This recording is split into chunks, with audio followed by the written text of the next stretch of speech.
नमस्कार, स्वागत है आपका मेरी दुनिया में। कैसे हैं आप लोग? आशा करती हूँ बिल्कुल ठीक होंगे और मैं भी बिल्कुल ठीक हूँ। तो आज मैं सफला एकादशी की व्रत कथा आपको सुनाऊंगी। तो व्रत कथा को सुनने से पहले आपको मेरे चैनल को सब्सक्राइब करना है। अगर आपने सब्सक्राइब नहीं किया है तो सब्सक्राइब कर दें, बेल आइकन को दबा दें, ऑल में क्लिक कर दें, जिससे मेरे वीडियो के सारे नोटिफिकेशन आपको मिलते रहें। तो चलिए शुरू करते हैं अपनी कथा को। मोक्षदा एकादशी की उत्तम व्रत कथा का श्रवण कर भाव विभोर होकर अर्जुन बोले, हे भगवान, मोक्षदा एकादशी की व्रत कथा सुनकर मैं धन्य हुआ। हे दीन बंधु, अब आप मुझे पौष मास के कृष्ण पक्ष की एकादशी के विषय में बताएं। उस एकादशी का क्या नाम है, उस दिन किस देवता की पूजा होती है और उसके व्रत की विधि क्या है? कृपा कर ये सब आप मुझे विस्तार पूर्वक बताएं। श्री कृष्ण भगवान बोले, हे पार्थ, तुम्हारे स्नेह के कारण मैं तुम्हारे प्रश्नों का विस्तार सहित उत्तर देता हूँ। अब तुम इस एकादशी व्रत का महात्म्य सुनो। हे अर्जुन, इस एकादशी द्वारा भगवान विष्णु को शीघ्र ही प्रसन्न किया जा सकता है। पौष मास के कृष्ण पक्ष की एकादशी का नाम सफला है। इस एकादशी के आराध्य देव नारायण हैं। इस एकादशी के दिन श्रीमन नारायण जी का विधिवत पूजन करना चाहिए। हे अर्जुन, इसे सत्य जानो कि जिस भांति नागों में शेषनाग, पक्षियों में गरुण, ग्रहों में सूर्य चंद्र, यज्ञों में अश्वमेघ और देवताओं में भगवान विष्णु श्रेष्ठ हैं, उसी प्रकार सभी व्रतों में एकादशी व्रत श्रेष्ठ है। हे पांडुनंदन, एकादशी का व्रत करने वाले भगवान विष्णु को अति प्रिय हैं। इस एकादशी में नींबू, नारियल, नैवेद्य आदि अर्पण करके भगवान नारायण की पूजा करनी चाहिए। मनुष्य को 5 सहस्त्र वर्ष तपस्या करने से जिस पुण्य का फल मिलता है, वह पुण्य भक्ति पूर्वक रात्रि जागरण सहित सफला एकादशी का व्रत करने से मिलता है। हे अर्जुन, अब तुम सफला एकादशी की कथा ध्यान पूर्वक सुनो। बहुत समय पूर्व चंपावती नगरी में महिष्मान नामक एक राजा राज्य करता था। उसके 4 पुत्र थे। उन पुत्रों में सबसे बड़ा लुम्पक नामक उसका पुत्र महापापी और दुष्ट था। वह हमेशा पर स्त्री गमन में तथा वैश्यों के यहाँ जाकर अपने पिता का धन व्यय किया करता था। देवता, ब्राह्मण, वैष्णव आदि सुपात्रों की निंदा करना उसका नित्य का काम था। प्रजाजन भी उसके कुकर्मों से बहुत दुखी थे, किंतु राजपुत्र होने के कारण सब चुपचाप उसके अत्याचार को सहन करने को विवश थे और किसी का भी इतना साहस नहीं होता था कि राजा से उसकी शिकायत करता। किंतु बुराई अधिक समय तक पर्दे में नहीं रहती। एक दिन राजा महिष्मान को उसके कुकर्मों का पता चल ही गया। तब राजा अत्यधिक क्रोधित हुआ और उसने उसे अपने राज्य से निकाल दिया। पिता द्वारा त्यागते ही लुम्पक सबके द्वारा त्याग दिया गया। तब वह सोचने लगा कि अब मैं क्या करूं, कहाँ जाऊं। अंत में उसने रात्रि को पिता की नगरी में चोरी करने की ठानी। वह दिन में राज्य से बाहर रहने लगा और रात को अपने पिता की नगरी में जाकर चोरी तथा अन्य बुरे कर्म करने लगा।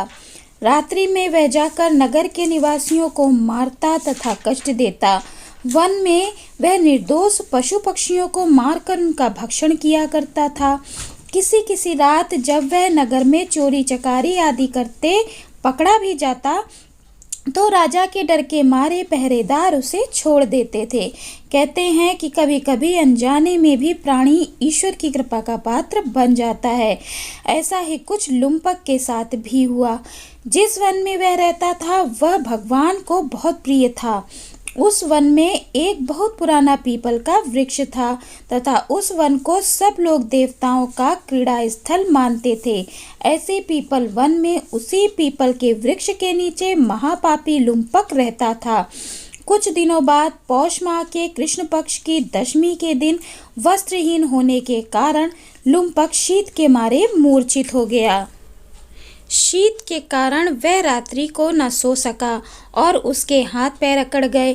उस दिन वह रात्रि बड़ी कठिनता से बीती, परंतु सूर्य नारायण के उदय होने पर भी उसकी मूर्छा न गई।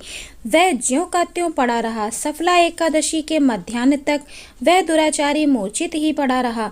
जब सूर्य के तपने से उसे कुछ गर्मी मिली, तब मध्याह्न में कहीं उसे होश आया और अपने स्थान से उठकर गिरते पड़ते वन में भोजन की खोज में चल पड़ा। उस दिन वह जीवों को मारने में असमर्थ था, इसीलिए जमीन पर गिरे हुए फलों को लेकर पीपल के वृक्ष के नीचे गया। तब तक सूर्य भगवान अस्ताचल को प्रस्थान कर गए। भूखे होने के बाद भी वह उन फलों को न खा सका, क्योंकि कहाँ तो वह नित्य जीवों को मारकर उनका मांस खाता था और कहाँ फल। उसे फल खाना बिल्कुल भी रुचिकर नहीं लगा, अतः उसने उन फलों को पीपल की जड़ के पास रख दिया और दुखी होकर बोला, हे भगवान, यह फल आपको ही अर्पण है, इन फलों से आप ही तृप्त हों। ऐसा कहकर वह रोने लगा और रात्रि को उसे नींद न आई। वह सारी रात रोता रहा। इस प्रकार उस पापी से अनजाने में ही एकादशी का व्रत हो गया। उस महापापी के इस व्रत तथा रात्रि जागरण से भगवान अत्यंत प्रसन्न हुए और उसके समस्त पाप नष्ट हो गए। प्रातः काल होते ही एक दिव्य रथ अनेक सुंदर वस्तुओं से सजा हुआ आया और उसके सामने खड़ा हो गया। उसी समय आकाशवाणी हुई कि हे राजपुत्र, भगवान नारायण के प्रभाव से तेरे समस्त पाप नष्ट हो गए हैं। अब तू अपने पिता के पास जाकर राज्य प्राप्त कर। लुम्पक ने जब ऐसी आकाशवाणी सुनी तो वह अत्यंत प्रसन्न हुआ और बोला, हे भगवान, आपकी जय हो। ऐसा कहता हुआ सुंदर वस्त्रों को धारण करने लगा और अपने पिता के पास गया। उसने अपने पिता को संपूर्ण कथा सुनाई तो पिता ने उसको अपना राज्य सौंपकर वन का रास्ता लिया।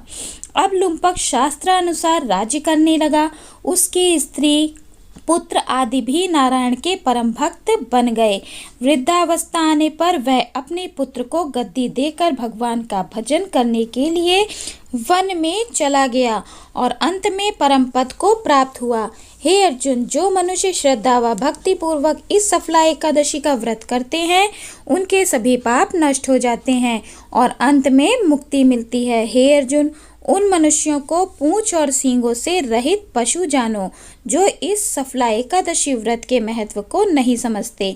सफला एकादशी के महात्म्य को पढ़ने अथवा सुनने से प्राणी को राजसूय यज्ञ का फल प्राप्त होता है। तो इस कथा का सार था। इस कथा में हमें ईश्वर के अति कृपालु होने का प्रमाण मिलता है। यदि कोई प्राणी अनजाने में भी ईश्वर का स्मरण करे तो उसे पूरा फल मिलता है। यदि प्राणी सच्चे हृदय से अपने अपराधों की क्षमा मांगे तो ईश्वर उसके बड़े से बड़े अपराधों को भी क्षमा कर देते हैं। लुम्पक जैसा महापापी भी भगवान नारायण की कृपा से बैकुंठ का अधिकारी बन गया।